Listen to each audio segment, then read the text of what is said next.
for returning a key to inventory. The two things you need to do is bring up the spreadsheet with the key inventory and schedule, which I've bookmarked here. And then you also need to bring up the key return request area on SharePoint.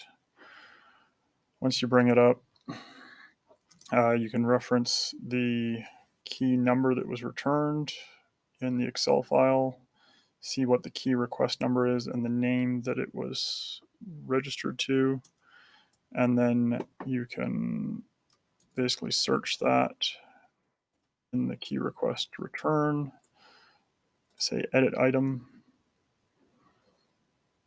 and then you have to click this little box here to say you're returning keys, put your name in, you are the one that returned the keys to inventory, the date, the key number. It's important to separate the key number, which in this case is AE4, from the key number, which is key number 10.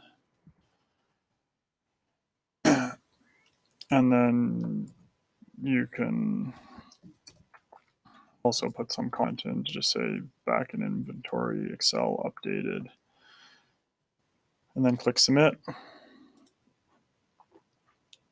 And then you go to the Excel file and you update it to show that it is now back in stock. And the numbers will update automatically to show the totals for how many of each key we have in the key inventory. And just save that, and you put the key back into the inventory.